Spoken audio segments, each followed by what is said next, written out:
یہ وہ لمحہ تھا جب وہ اسے سب بتا سکتا تھا، اسے مالک کی بات نہیں سننی تھی، وہ اسے اپنی مجبوری بتائے گا، ساری بات سمجھائے گا۔ یہی وہ لمحہ تھا، اگر آج نہیں تو وہ پھر شاید کبھی نہیں۔ اس سے نفرت نہیں کرے گی، وہ مہربان دل کی مالک تھی، وہ اسے اپنے قریب رہنے دے گی، وہ اس کی حفاظت کرے گی، اس کو کوئی نقصان نہیں ہونے دے گا۔ وہ ہاں، کشمالہ نے سنا نہیں، اسے یاد آیا، میں نے ماہر فرید کو گوگل کیا تھا۔ آواز آہستہ کر لی۔ سلیم کسی کام سے نیچے گیا تھا، اسے اس کے آنے سے پہلے بات مکمل کرنی تھی۔ کیف کے قدم وہیں زنجیر ہو گئے، سانس جہاں تھا وہیں رک گیا، اور دل زور سے دھڑکا۔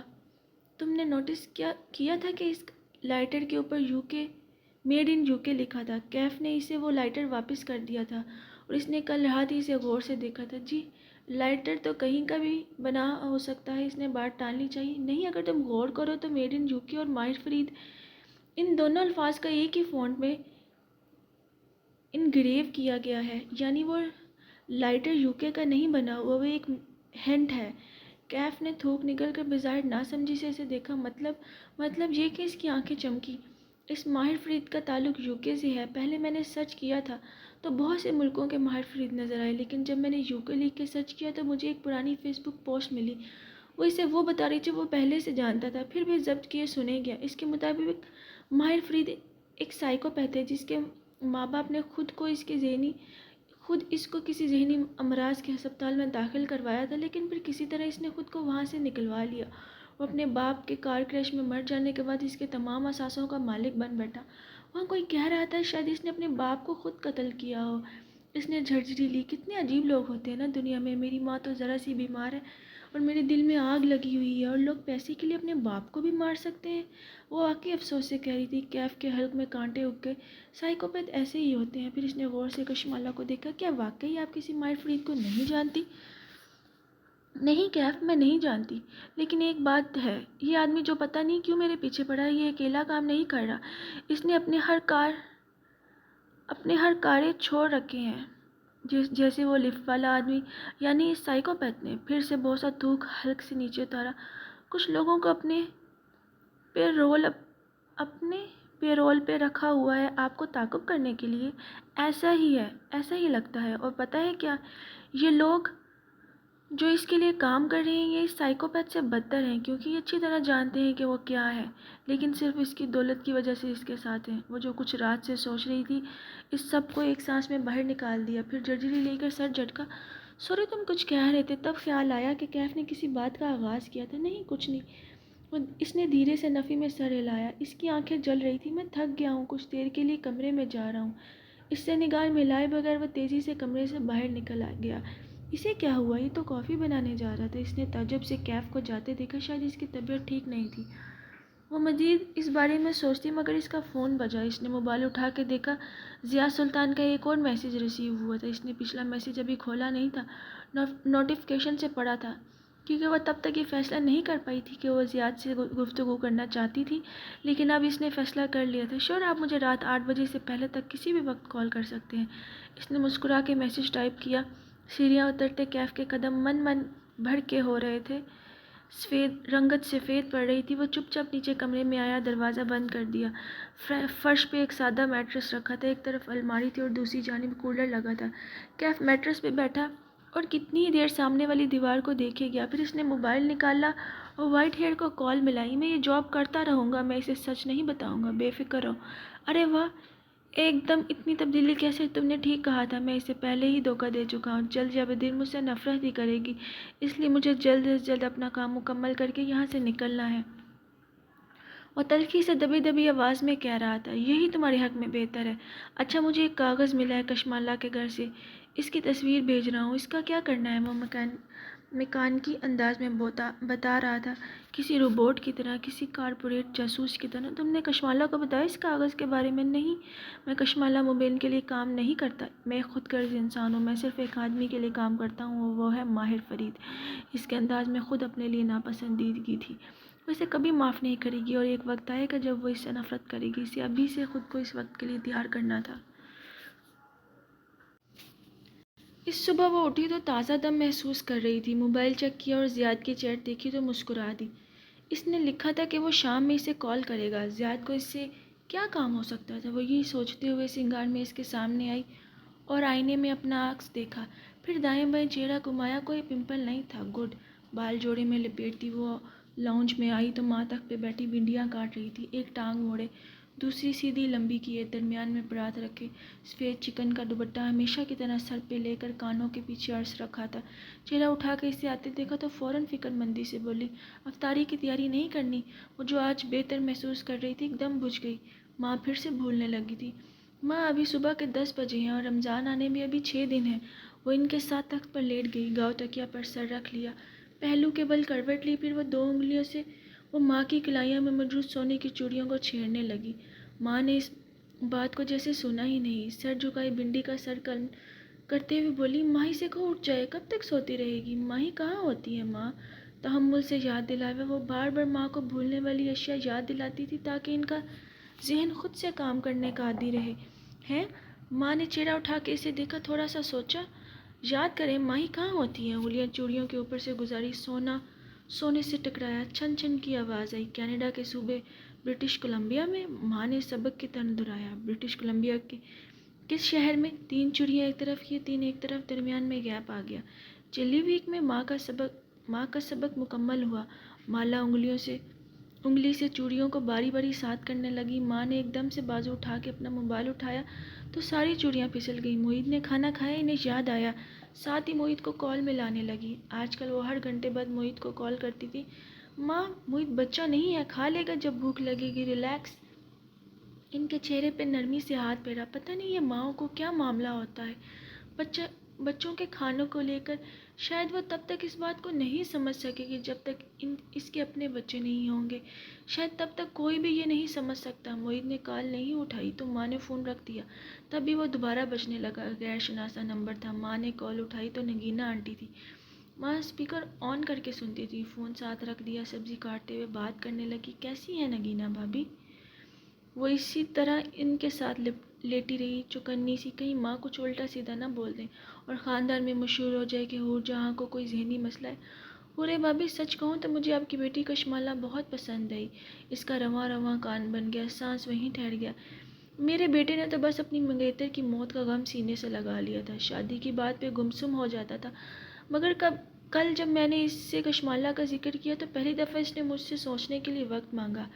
وہ زیر لب مسکرا کے چھت کو دیکھنے لگی تو زیاد صاحب کو یہ کام تھا مجھ سے۔ میرے بس میں ہو تو میں ابھی کشمالہ کا رشتہ لینے آپ کے پاس آ جاؤں، لیکن زیاد بار بار کہتے ہیں میری اور کشمالہ کی زندگی بہت مختلف ہے، کشمالہ راضی ہی نہیں ہوگی۔ خیر ہوگا تو وہی جو نصیب میں لکھا، لیکن میں تو بہت خوش ہوں۔ پہلی دفعہ اس نے اتنے عرصے بعد اس پہلو پہ سوچنا شروع کیا۔ نگینا آنٹی ہر ماں کی طرح اتنے پہ ہی خوش تھی۔ کشمالہ کی مسکراہٹ مدھم ہوئی۔ وہ بغور ماں کے تاثرات دیکھ رہی تھی، وہ ہوں ہوں کر کے سن رہی تھی۔ اسے احساس ہوا کہ ماں کے ذہن میں بات رجسٹر نہیں ہو رہی۔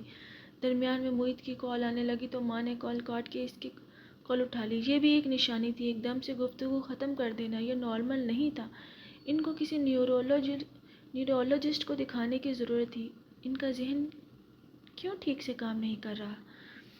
اس شام کیف بیسمنٹ میں اپنے کمرے کے میٹرس پہ بیٹھا تھا، دیوار پہ لگے ٹیک لگائے اسکیچ بک پہ پینسل رگڑتا، وہ کچھ بنا رہا تھا، بار بار چند لکیریں کھینچتا، پھر صفحہ پھاڑ کے مروڑ دیتا، اسے دور اچھال دیتا۔ اس کا موڈ خراب لگتا تھا، عجیب بے چینی تھی۔ تبھی سلیم دروازہ کھٹکھٹائے بغیر اندر داخل ہوا کہ اپنے فوراً سے اسکیچ بک بند کر دی۔ دستک تو دیا کرو یار۔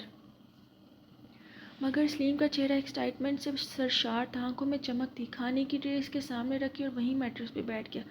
پتہ ہے وہ جو مالا باجی کی دبئی سے آنٹی آئی ہیں نا، نگینا آنٹی، ان کے بیٹے کو مالا باجی پسند آئی ہیں۔ امی کہہ رہی تھی لگتا ہے رشتہ ہو جائے گا دونوں کا جلد۔ ملازمین کو ایسی باتیں کوئی نہیں بتاتا، وہ گھر کے ہر کونے میں موجود ہوتے ہیں، سوائے کام کے۔ کام کا حکم سننے کے وہ ہر شے سنتے اور جذب کرتے جاتے ہیں، پھر آپس میں ڈسکس کرتے ہیں۔ ان کے مالک ان کی بہترین گوسپ ہوتے ہیں۔ وہ چونک گیا، کمر سیدھی کی۔ نام کیا ہے ان کے بیٹے کا؟ زید۔ سلیم نے دانت نکالے، اب تک خبر پہنچتے پہنچتے زیاد کا نام زید بن گیا تھا۔ اچھا، وہ زیاد ٹال اور ڈارک؟ وہ خاموش ہو گیا، چہرے کے زاویے عجیب سے ہو گئے۔ اسکیچ بک بیگ میں رکھتی اور لیپ ٹاپ اٹھا لیا۔ سلیم نے للچاتی نظروں سے اس کے لیپ ٹاپ کو دیکھا، قریب ہو کے سرگوشی کی، کوئی فلم دیکھیں؟ سینما کھول رکھا ہے میں نے یہاں، میں نے، جاؤ اپنا کام کرو۔ وہ ڈپٹ کر بولا۔ سلیم گڑبڑا کے پیچھے وہ پھر آنکھوں میں برہمی دوڑ گئی ہونا کہہ کے اٹھا اور وہاں سے نکل گیا۔ کیف کچھ دیر لیپ ٹاپ پہ یوں ہی چند ٹیب کھولے بیٹھا رہا، پھر اسے بند کی اور اسکیچ بک اٹھائے باہر آ گیا۔ ابھی عصر قضا نہیں ہوئی تھی، خوبصورت سی شام ہر سو پھیلی تھی۔ وہ گارڈ چیئر پہ بیٹھا گردن اوپر اٹھائی تو دیکھا کشمالہ اوپر ٹیرس پہ بیٹھی دکھائی دے رہی تھی۔ اس نے بوگن ویلیا کے جامنی پھولوں کے رنگ جیسا لباس پہن رکھا تھا اور بال آدھے کیچر میں بندھے ہوئے تھے۔ ہوا سے ایک لٹ بار بار گال تک آتی جسے وہ مسکرا کے پیچھے کرتی۔ ہینڈز فری کانوں میں وہ لگائے کسی سے بات کر رہی تھی، اس کی آواز یہاں تک نہیں آتی تھی۔ کیف نے موبائل نکالا اور چہرہ جھکا کے وائٹ ہیئر کی چیٹ میں ٹائپ کرنے لگا۔ میں ایک آدمی ہے ضیاء سلطان، دبئی سے آیا ہے، وہ کشمالہ مبین میں انٹرسٹڈ ہے، شاید شادی کرنا چاہتا ہے۔ اس کے بارے میں پتہ کرواؤ یہ کون ہے، کہیں یہ ہمارے لیے کوئی مسئلہ تو نہیں بنے گا۔ میسج بھیج کے اس نے اسمارٹ چہرے کے ساتھ اسکیچ بک کھولی۔ جب طے تھا کہ وہ اس کی زندگی سے نفرت کے ساتھ دور چلا جائے گا تو کیا ضرورت تھی اپنا موڈ خراب کرنے کی۔ ضیاء سلطان ہو یا کوئی اور، وہ جلد یا بدیر کسی اچھے انسان سے شادی کر لے گی، اس کی زندگی میں دیانت داری کے ساتھ داخل ہوگا۔ اسے اس کے لیے تیار رہنا چاہیے تھا۔ یہ سوچنا آسان تھا، کرنا مشکل۔ مالا کی ماں نے درست کہا تھا، ہر انسان اس دنیا کا سفر کرتے ہوئے اپنے زوج کو تلاش کر رہا ہے، لیکن سب کی تلاش کامیاب نہیں ہوتی۔ اس نے ایک اور صفحہ پاڑ کے جھنجھلاہٹ کے ساتھ مروڑ دیا۔ ضیاء کا نام جب سے سنا تھا سارا موڈ برباد ہو گیا تھا۔ ضیاء کی کال آئی۔ اوپر ٹیرس پہ بیٹھی مالا کے کانوں میں لگے ہینڈز فری میں ماہی پوچھ رہی تھی۔ اس نے نفی میں دائیں بائیں گردن ہلائی۔ ابھی تک تو نہیں؟ تم انتظار کر رہی ہو؟ ظاہر ہے مجھے سسپینس ہے۔ اب وہ جو دوسرا جوتا پھینک بھی دے۔ پتہ ہے کیا مالا؟ ماہی سوچ میں ڈوبی کہہ رہی تھی، مجھے ضیاء جیسا آدمی تمہارے ٹائپ کا نہیں لگا کبھی۔ تمہیں نہ ہمیشہ سے کسی اور طرح کا بندہ چاہیے تھا۔ اچھا وہ ہنستی، مثلاً کیسا؟ میں ضیاء کو زیادہ نہیں جانتی، بس جتنا اسے سوشل میڈیا پہ فالو کیے اس سے مجھے وہ کافی سنجیدہ سا لگتا ہے۔ ضیاء سلطان اس وقت اپنے لاہور والے گھر کے کمرے میں بیٹھا تھا، میز پہ کتابیں پھیلائے وہ لیپ ٹاپ کے کی بورڈ پہ انگلیاں چلا رہا تھا، کافی کا بھاپ اڑاتا مگ ساتھ رکھا تھا، آنکھوں پہ ریڈنگ گلاسز لگائے ہوئے تھے، بال جیل لگا کر سیٹ کر رکھے تھے، سیاہ پینٹ پہ نیلی پولو شرٹ پہنے وہ کام میں مصروف دکھائی دیتا تھا، ہر وقت کام میں مگر گم رہنے والا۔ دفتر زیادتی انگلیاں تھمی، اس نے گردن گھما کے اپنے موبائل کی بجھی ہوئی اسکرین کو دیکھا، اس کے لبوں پہ مسکراہٹ بکھر گئی۔ چند لمحے وہ سوچتا رہا، وہ رائٹر ہے اور گہری فلسفیانہ کتابیں پڑھتا رہتا ہے۔ ضیاء نے کچھ دیر سوچنے کے بعد موبائل اٹھا لیا، گلاسز اتار کے سائڈ پر رکھ دیا، پھر پیچھے کو ٹیک لگا لی۔ اس کے آس پاس کمرے کی دیواروں پہ اونچے بک شیلف دکھائی دے رہے تھے جو بے تحاشا کتابوں سے بھرے تھے۔ وہ بے باک اور کیئر فری سا نہیں ہے، بلکہ دھیمے مزاج کا، سوچ سمجھ کر بولنے والا لگتا ہے۔ کشمالہ کے نام کی چیٹ کھول کے وہ چند لمحے سوچتا رہا، بار بار کال بٹن کی طرف انگلی بڑھاتا، پھر رک جاتا، کھڑکی سے باہر دیکھنے لگتا جہاں شام کی مدھم روشنی میں نیم منور سا لان دکھائی دے رہا تھا۔ گہری باتیں کرنے والا سادہ سا انسان۔ اس نے ایک میسج لکھا اور سینڈ کا بٹن دبا دیا۔ بس ایک فقرہ، لمبی چوڑی بناوٹی تمید کے بغیر، وہ عمر میں تم سے 1-2 سال ہی بڑا ہوگا، مگر وہ تمہارے مقابلے میں زیادہ ہی سنجیدہ لگتا ہے مجھے۔ فون رکھ کے ضیاء نے ریڈنگ گلاسز دوبارہ سے پہن لی اور زیر لب مسکراتے ہوئے لیپ ٹاپ کی طرف متوجہ ہو گیا۔ وہ ایک اچھی جاب کرتا ہے، ساتھ لکھتا بھی ہے، یعنی جاب اور شوق کا ساتھ ساتھ لے کر چلنے والا بیلنس قسم کا آدمی ہے۔ ضیاء ٹائپ کرتے ہوئے گائے بگائے ایک نظر بجھے موبائل پر ڈال لیتا جیسے اسے کشمالہ کے جواب کا انتظار تھا۔ اپنی پوسٹ اور اسٹیٹس اپڈیٹ سے وہ مجھے کوئی رومانٹک انسان نہیں لگتا، پریکٹیکل سا لگتا ہے، حقیقت پسندی سے ہر چیز کا جائزہ لینے والا، جیسے تم لیتی ہو۔ میرا رشتہ نہیں ہو رہا یہاں، ہم تمہاری بات کر رہے ہیں۔ وہ برا مان گئی تھی۔ مالا ہنستی، ہاں مجھے بھی زیادہ سنجیدہ اور پریکٹیکل سا لگا، لیکن تم نے یہ کیوں کہا کہ وہ میری ٹائپ نہیں ہے؟ میں بھی سنجیدہ اور پریکٹیکل ہوں۔ وہ انگلی پر لٹ مروڑتے ہوئے نیچے نظر آتے لان کو دیکھتی ہوئی الجھی ہوئی سی کہہ رہی تھی، کیا ماہی مالا کو مالا سے زیادہ جانتی تھی؟ نہیں مالا، تم ایمبیشیس ہو، تم ایک جگہ رک کے نہیں رہ سکتی، تمہیں آگے بڑھنے اور اونچے خواب دیکھنے کا شوق ہے۔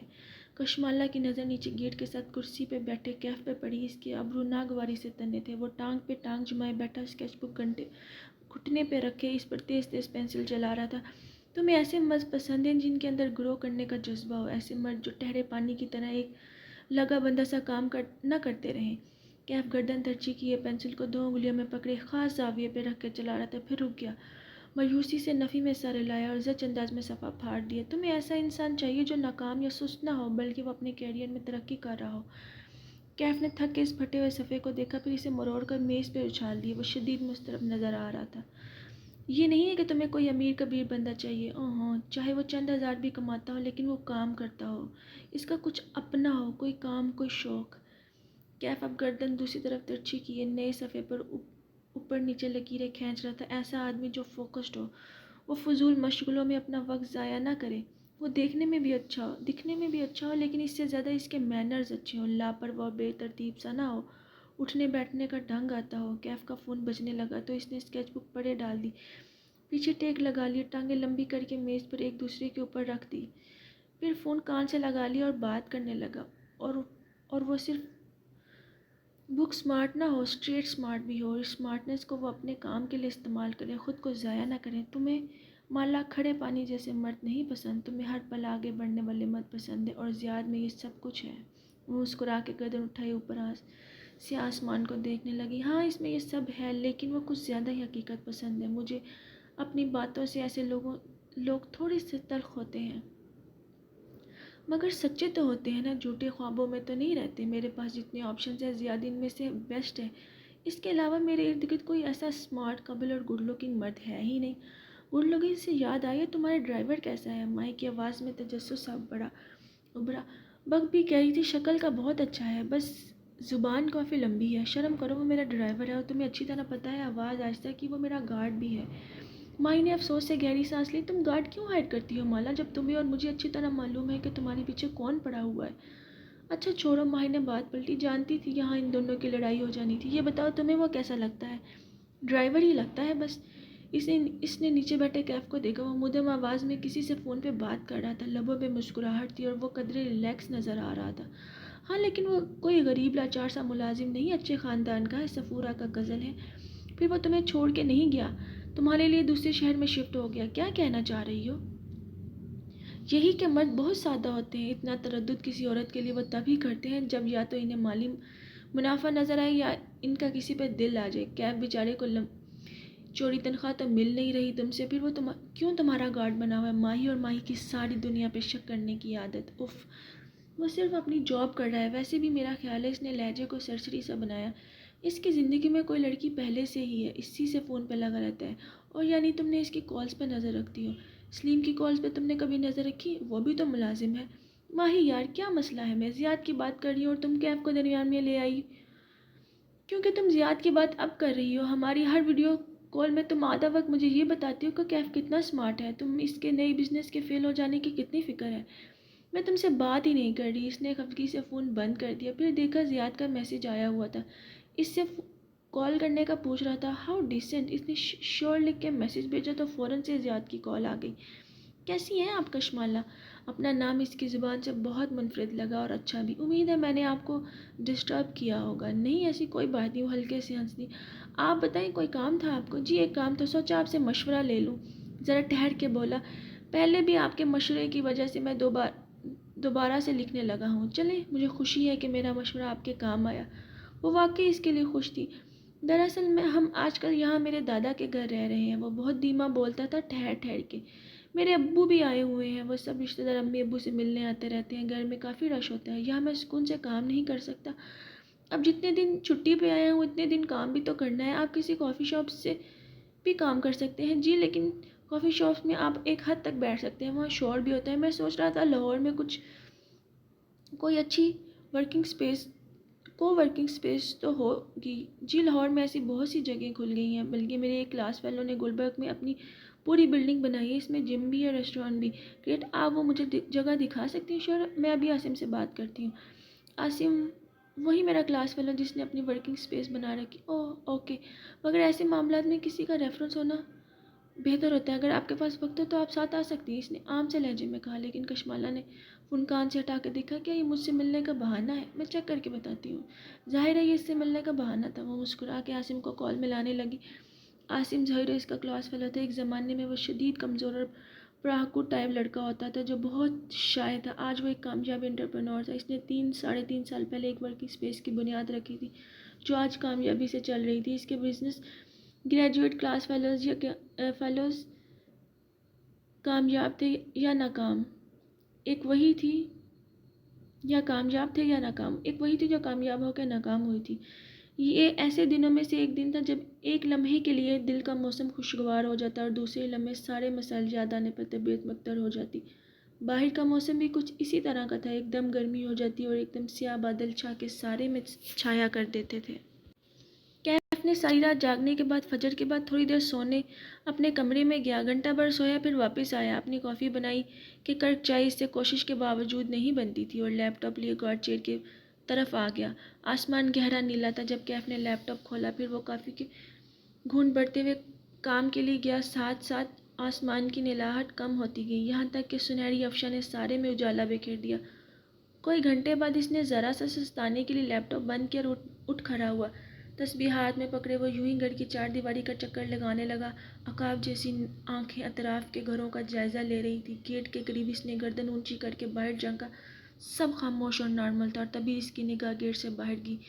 ڈرائیو وے پہ خون گرا تھا۔ کیف اپنی جگہ ساکت ہو گیا، پھر تیزی سے گیٹ کھولا مگر باہر نہیں نکلا۔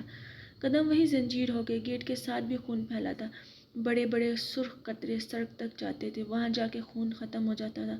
جو بھی تھا اس نے بڑی مہارت سے سڑک سے گیٹ تک خون پھینکا تھا۔ وہ خون پھلانگتا ہوا باہر نکلا اور بھاگتا ہوا سڑک تک آیا، پھر ایڑیوں پر چاروں طرف گھوما۔ سڑک سنسان پڑی تھی، آس پاس کوئی بھی نہ تھا۔ اس نے جھنجھلا کے سڑک کی تارکول کو پیر سے ٹھڈا مارا۔ یہ کس نے کیا اور کب؟ وہ یہیں تھا ساری رات۔ فجر کے بعد تھوڑی دیر کے لیے وہ سویا تھا۔ کیا یہ تب ہوا تھا؟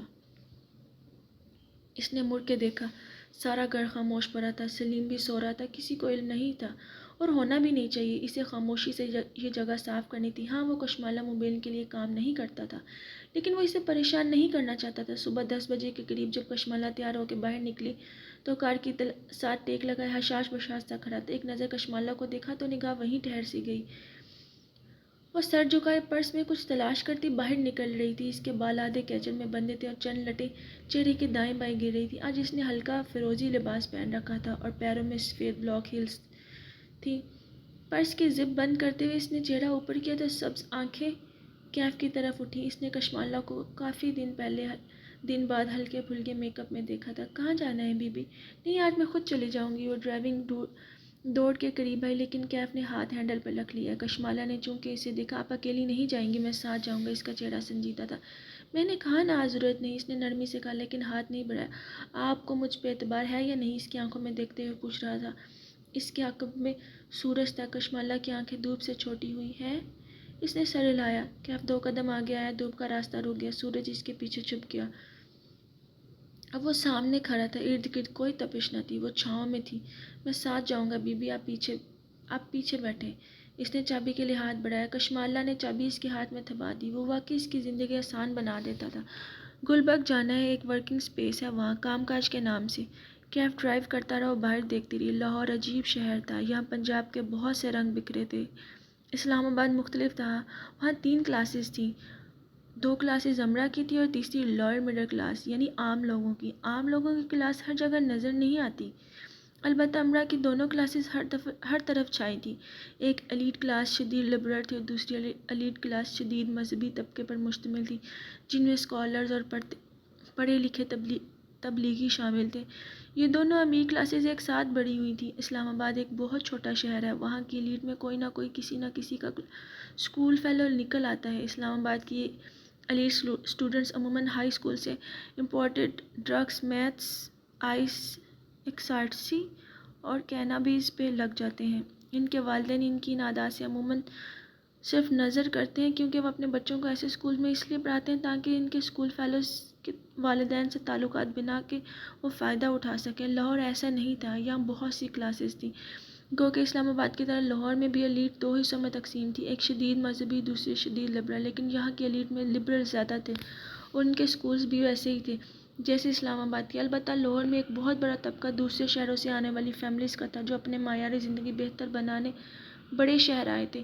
ان کی اکثریت کی گزشتہ نسل نے لاہور آتے ہی کیبل کلچر کو اپنا لیا تھا، کیونکہ وہ اپنے احساس کمتری دور کے لیے لاہوریوں کے رنگ میں رنگنا چاہتے تھے، سو انہوں نے اپنے اقدار سے پیچھا چھڑانا شروع کر دیا۔ ان کی وہ گزشتہ نسل اب بوڑھی ہو رہی تھی اور نئی آنے والی نسل ان سے کہیں زیادہ دین سے دور تھی۔ اس نئی نسل کی اکثریت اپنے والدین کے گاؤں، قصبے یا چھوٹے شہر کا نام لینے میں شرمندگی محسوس کرتی تھی۔ لاہور میں دو ہی تفریحیں تھیں، ریسٹوران اور شاپنگ مال، اور نئی نسل بس انہی میں پڑی تھی۔ ایک اور طبقہ اسٹوڈنٹس کا تھا، ہاسٹل میں مقیم اسٹوڈنٹس کا۔ ان میں سے بھی اکثریت لاہور سے باہر چھوٹے شہروں کی تھی۔ جب یہ شروع میں لاہور آئے تھے تو لڑکے باجماعت نمازیں پڑھتے تھے، ان کی چھوٹی چھوٹی داڑھیاں ہوتی تھیں اور لڑکیوں کے سر پہ حجاب ہوتے تھے۔ پھر ان میں سے کچھ ہی تھے جو اپنی ویلیوز پہ قائم رہے۔ آہستہ آہستہ نمازیں مصروفیت میں کھو گئی، داڑھیاں شیو ہو گئی اور حجاب اتر گئے۔ لاہور میں پڑھنے والے اسٹوڈنٹ میں سے تقریباً 60% لڑکے لڑکیاں فائنل ایئرز تک پہنچنے سے پہلے ہی سگریٹ اور ڈرگس پر لگ جاتے ہیں۔ ان کے چھوٹے شہروں میں مقیم ماں باپ اس امر سے ناواقف ہوتے ہیں۔ وہ ہر ماہ اپنے بچے کو ہاسٹل کے اخراجات کے لیے پیسے بھیجتے ہیں، جن میں سے ایک بڑا حصہ ڈرگس پر خرچ ہو جاتا ہے۔ لاہور آنے والے تمام اسٹوڈنٹس اپنی تعلیم مکمل نہیں کرتے۔ ڈرگس پر لگنے والے اکثر اسٹوڈنٹس درمیان میں ہی اپنی تعلیمی سلسلہ توڑ دیتے ہیں، مگر بہت سے اسٹوڈنٹ نشے کی لت کے باوجود تعلیم مکمل کر لیتے ہیں۔ ایسے میں وہ تمام گریجویٹ، چاہے وہ ڈرگس کرتے ہوں چاہے نہ کرتے ہوں، چاہے وہ مذہبی ہوں چاہے لبرل ہوں، پیسہ کمانے کے وقت ان سب کا ایک سا ہی حال ہوتا ہے، قسمت اور وقت سب سے زیادہ چلتا ہے اور بات محنت اور قابلیت کی آتی ہے۔ کچھ گریجویٹس کو نوکری مل جاتی ہے اور کچھ کہیں سے پیسے جوڑ کر کاروبار شروع کر لیتے ہیں، لیکن ایک بہت بڑا طبقہ بے روزگار نوجوانوں کا ہے جن کو کام نہیں ملتا۔ کچھ نے پڑھائی مکمل کی ہوتی ہے اور کچھ نے درمیان میں چھوڑ دی۔ وہ نوکری کرنے کی اہلیت نہیں رکھتے اور کاروبار کرنے کے لیے ان کے پاس اگر سرمایہ ہے تو جگہ نہیں۔ یہ نوجوان نکمے یا سست نہیں ہوتے، ان کے پاس بس اتنے وسائل نہیں ہوتے کہ وہ اپنے کام کو ترقی دیں۔ ان میں سے بہت سے ایسے ہوتے ہیں جن کے پاس آئیڈیاز ہوتے ہیں اور انہوں نے اپنا چھوٹا موٹا کام شروع بھی رکھا ہوتا ہے۔ کوئی آن لائن جاب کرتا ہے، کوئی آن لائن بزنس۔ ان سب کا سب سے بڑا مسئلہ یہ ہوتا ہے کہ ان کے پاس کام کرنے کے لیے جگہ نہیں ہوتی۔ گھر میں کام کرنے سے سستی کا شکار رہتے ہیں، مگر آفس بنانے کا سرمایہ نہیں ہوتا۔ ایسے میں وہ اپنے کام کو ترقی کیسے دیں؟ ایسے لوگوں کے لیے ترقی یافتہ ممالک میں ورکنگ سپیس بنائی جاتی ہیں، جہاں وہ کرائے پہ آفس فلور، سنگل آفس یا ایک سنگل ڈیسک بھی لے سکتے ہیں اور وہاں سکون سے بیٹھ کر اپنا کام کر سکتے ہیں۔ یہ کانسیپٹ پاکستان میں چند برس پہلے متعارف ہوا تھا اور جیسے جیسے آن لائن کام بڑھتا جا رہا تھا، یہ کانسیپٹ ترقی کرتا جا رہا تھا۔ وہ بھی اس وقت ایسی ایک ورکنگ سپیس کی طرف جا رہی تھی جو اس کی کلاس فیلو عاصم نے بنائی تھی۔ البتہ راستہ آسان نہ تھا، درمیان میں کسی مذہبی جماعت کا جلوس تھا اور روڈ بلاک تھی۔ تھوڑی دیر بعد کار رک گئی۔ جب چند لمحے کے لیے آگے نہیں بڑھی تو کشمالہ نے جھنجھلا کر کیف کو دیکھا، کسی دوسرے راستے سے لے جاؤ، مجھے وقت پہ پہنچنا ہے۔ تھوڑی سی تاخیر اس قابل نہیں ہوتی کہ انسان اپنا موڈ خراب کرے۔ کشمالہ بی بی 10 منٹ اوپر لگ جائیں گے لیکن راستہ کھل جائے گا، وہ بے نیازی سے بولا۔ اس کے انداز میں ہمیشہ کچھ ہوتا تھا، جیسے وہ کسی سے نہیں ڈرتا، اس بات سے بھی نہیں کہ وہ اس کی بے تکلفی کا برا مان جائے گی، اور نہ جانے کہ وہ برا نہیں مانتی تھی۔ کیف کا اندازہ کبھی بھی غصہ دلانے والا نہیں ہوتا تھا۔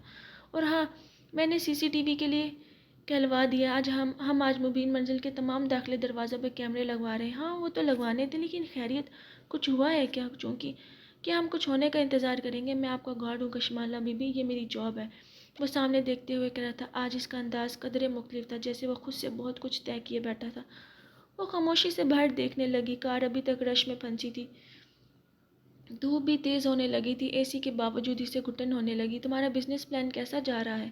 باہر دیکھتے ہوئے اس نے سرسری سا پوچھا۔ وہ چونکا، چہرے کی سنجیدہ لکیریں قدرے نرم پڑی، گہری سانس اندر کھینچ کے خارج کی۔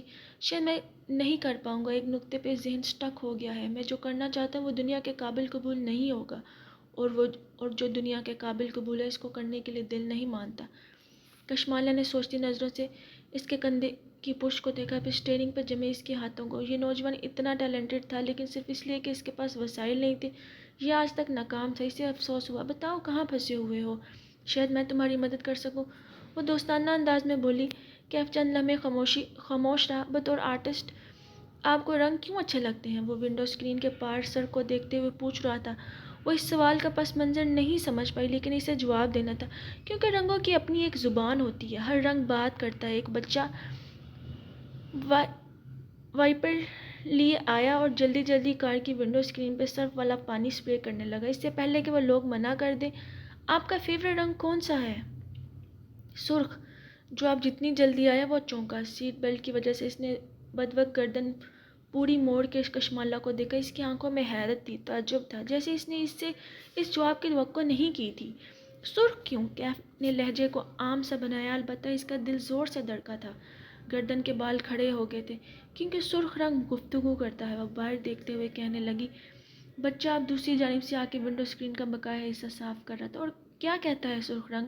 وہ سانس روکے سن رہا تھا۔ سرخ کہتا ہے، مجھے یاد رکھو، یہ رنگ توجہ کھینچتا ہے، یہ تاریخ میں لکھا جاتا ہے۔ ریڈ رائڈنگ ہوڈ کا چوگا کسی اور رنگ کا ہوتا تو یاد نہ رہتا، ریڈ شوز والی لڑکی کے جوتے سیاہ ہوتے تو بھول جاتے، لیکن اس کی رنگت کی سرخی نے انہیں یاد رکھوایا۔ سرخ خون کا رنگ ہے، اور آگ کا بھی۔ یہ لباس یا میک اپ میں ہو تو بتاتا ہے کہ اس کو کسی خاص موقع کی وجہ سے پہنا گیا ہے۔ جب آپ سرخ پہنتے ہیں تو آپ کے جانے کے بعد بھی آپ کا ذکر کیا جاتا ہے۔ ٹریفک کا راستہ کھل گیا۔ کیف نے شیشہ نیچے کر کے بچی کو 100 روپے کا نوٹ پکڑایا اور کار سست روی سے آگے بڑھا دی۔ مگر بہت سے لوگ سرخ سے غیر آرامدہ بھی ہوتے ہیں۔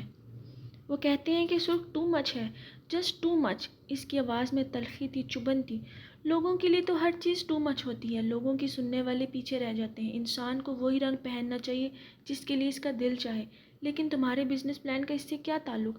نہیں، بزنس کے لیے نہیں پوچھ رہا تھا، کسی کو کچھ گفٹ کرنا تھا۔ رنگ ڈیسائیڈ نہیں ہو رہا تھا۔ اس کا لہجہ بدل گیا، اب وہ ایک عام لاوالی سا کیف کا لہجہ بن گیا۔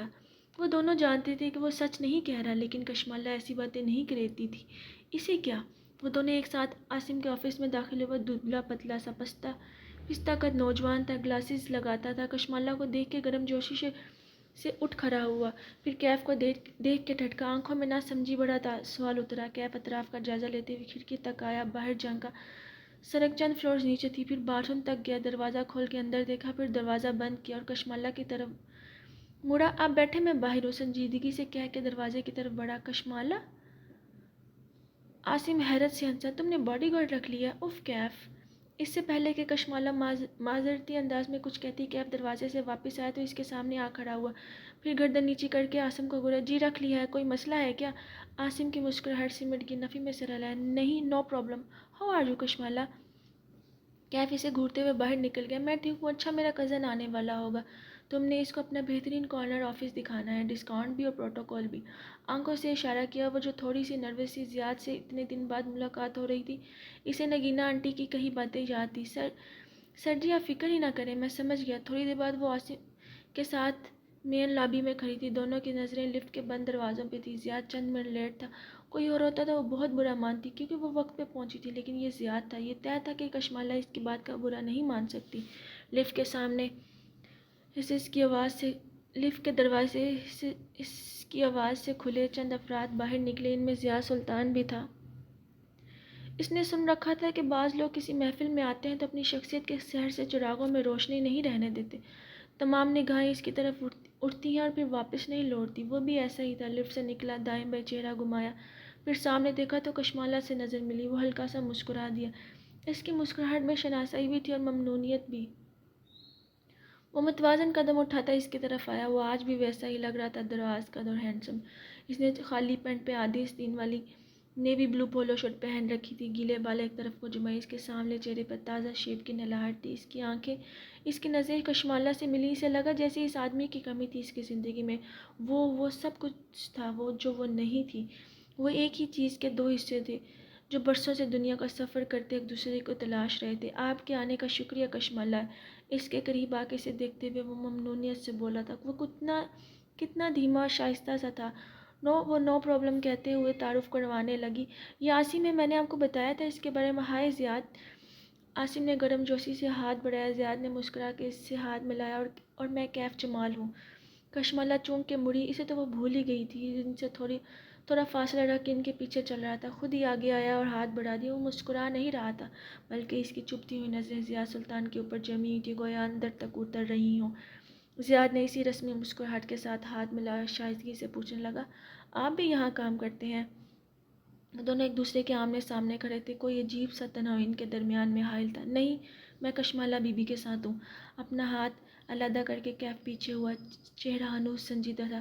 زیاد یہ کیف ہے، میرا ڈرائیور بھی اور اسسٹنٹ بھی۔ کچھ تھا جو کشمالہ کو اچھا نہیں لگا تھا۔ چند لمحے پہلے تک کشمالہ اور زیاد دو تھے، ایک دوسرے کا گمشدہ حصہ۔ اسے دو کو دو کا تکون بننا اچھا نہیں لگا تھا۔ ڈرائیور کے لفظ پہ زیاد چونکا، پھر اس نے سر سے پیر تک ایک نظر کیف پہ ڈالی۔ کشمالہ جانتی تھی اس ایک نظر میں وہ کیف جمال کو سکین کر رہا تھا۔ اچھا لگا آپ سے مل کے کیف۔ زیاد نے اسی رسمی مسکراہٹ کے ساتھ سر کو جنبش دی۔ کیف اب بھی نہیں مسکرائی، اسے گھورتے ہوئے 2 قدم پیچھے ہو گیا۔ ہم اوپر جا کے آفس دیکھتے ہیں۔ کیف تم یہیں رکو، کشمالہ نے تحکم سے کہا اور ساتھ ہی آنکھوں سے گھورا بھی تو وہ وہیں رک گیا۔ عاصم نے لیا ایگزیکٹو لفٹ کی طرف آ گیا جہاں سے انہوں نے ٹاپ فلور پہ جانا تھا۔ وہ آگے چلنے لگا اور دونوں اس کے پیچھے۔ انٹی کیسی ہیں؟ زیاد اس کے کندھے کے ساتھ ساتھ چل رہا تھا۔ اس کے پرفیوم کی خوشبو ساری راہداری میں پھیل گئی تھی۔ ٹھیک ہے بس۔ یہ ایک ایسا سوال تھا جس کا جواب دینے سے دل عجیب سا ہو جاتا تھا۔ کیا بتائے اور کتنا بتائے؟ امی بتا رہی تھی ان کی بات ہوئی تو آنٹی کچھ اچھا محسوس نہیں کری تھی۔ وہ نرمی سے دھیما دھیما سا بولتا تھا، اتنا کہ اگر وہ شور میں بولے تو شاید کشمالہ کو آواز ہی نہ آئے۔ وہ ٹھیک ہو جائیں گی۔ اس نے زیاد سے زیادہ خود کو تسلی دی۔ وہ عمارت کے ٹاپ فلور میں داخل ہوئی تو وہاں گہما گہمی تھی۔ ایک طرف مغربی طرز کی کافی شاپ کے نقشے پر کیفیٹیریا بنا تھا، دوسری جانب جم کی طرف جاتا دروازہ تھا۔ ہر طرف روسٹ ہوئے کافی بینس کی خوشبو پھیلی تھی۔ ہماری کو ورکنگ اسپیس میں مختلف طرح کے لوگ اپنا اپنا کام کرتے ہیں۔ عاصم ان کے آگے چلتا ہوا اپنی بلڈنگ کی خصوصیات بتا رہا تھا۔ آپ کو سارے دن کافی اور چائے فری ملے گی، جتنی چائے آرڈر کریں۔ ایک ورکنگ شفٹ میں انسان کتنی کافی پی سکتا ہے؟ 2 کپ، شاید 3 کپ۔ زیادہ متاثر ہوئے بغیر بولا۔ وہ جیبوں میں ہاتھ ڈالے اطراف کا جائزہ لیتے ہوئے قدم بڑھا رہا تھا۔ عاصم خاموش ہو گیا، پھر دوبارہ ہمت کی۔ جم کی ایکسس فری ہے، ہمارے پاس سوئمنگ پول بھی ہے، اس کے علاوہ میٹنگ رومز بھی ہیں۔ آپ کو کسی سے بھی ملنا ہو تو آپ اپنی مرضی کا میٹنگ روم بک کر سکتے ہیں۔ کانفرنس کے لیے ہم کانفرنس روم بھی مہیا کرتے ہیں۔ ہماری ایپ پہ جا کے آپ چند گھنٹے کے نوٹس پر کوئی بھی روم بک کر سکتے ہیں۔ نہیں، مجھے کسی سے نہیں ملنا، تنہائی میں سکون سے بیٹھ کے کام کرنا ہے، وہ طائرانہ نگاہوں سے اطراف کا جائزہ لیتے ہوئے کہہ رہا تھا۔ اب کہ عاصم واقعی خاموش ہو گیا، پھر وہ انہیں سیڑھیوں کے زیر ٹاپ سے نیچے فلور پہ لے آیا۔ کارنر میں ایک گلاس ڈور کو سامنے چھوٹا سا آفس نظر آیا۔ کشمالہ نے اندر قدم رکھے تو آنکھوں میں ستائش ابھری۔ آفس کی دیواریں گرے تھیں، جن پہ چند بیرنگ آویزاں تھیں۔ ایک طرف سفید ورک ٹیبل اور ایگزیکٹو چیئر رکھی تھی، دوسری جانب کسی مہمان کو بٹھانے کے لیے کرسی رکھی تھی۔ دیوار پہ چند کیبنٹس بنی تھیں اور دروازے کے مقابل دیوار پہ مستطیل کھڑکی نصب تھی۔ آصف نے ایک کھڑکی کے بلائنڈز اوپر کیے تو سورج کی روشنی نے سارے کمرے کو منور کر دیا۔ ایک مغربی ممالک کے جیسا چھوٹا اور کوزی سا آفس تھا۔ زیادہ آگے بڑھا کھڑکی سے نیچے جھانکنے لگا۔ آپ کو صرف آفس کے ماہانہ چارجز پے کرنے ہوں گے، چائے کافی کے علاوہ اے سی اور انٹرنیٹ بھی فری ہے، جتنا چاہے استعمال کریں۔ آخر عاصم فخر سے بتانے لگا، اوقات کی بھی پابندی نہیں، بلڈنگ 24 گھنٹے کھلی ہوتی ہے، آپ جب چاہیں آئیں۔ بلڈنگ میں داخلے کے لیے آپ کا ایک اسمارٹ کارڈ ہوگا، اس کو سوائپ کر کے آپ داخل ہوں گے، اور ہاں، آپ کے آفس کی چابی صرف آپ کے پاس ہوگی۔ پرائیویسی اور سیکورٹی کا یہاں پورا خیال رکھا جاتا ہے۔ کشمالہ مسکرا دیا۔ عاصم نے کتنا اچھا سسٹم بنا رکھا تھا۔ وہ گلبرگ میں ایسی 2 عمارتیں یوں ہی تو نہیں چلا رہا تھا، اسے واقعی عاصم پر فخر ہوا۔ پھر کیسا لگا آپ کو یہ آفس؟ عاصم نے کھنکار کے پوچھا۔ زیاد کھڑکی سے نیچے جھانک رہا تھا۔ اس سائڈ کا ویو کافی ڈسٹیسٹفل ہے، دیکھیں یہاں سے سڑک بھی ٹوٹی ہوئی ہے اور کچرے کے ڈرم نظر آتے ہیں۔ ہم سڑک کے اس حصے کا کچھ نہیں کر سکتے، یہ تو انتظامیہ والوں کا مسئلہ ہے، یہ ہماری جگہ نہیں ہے۔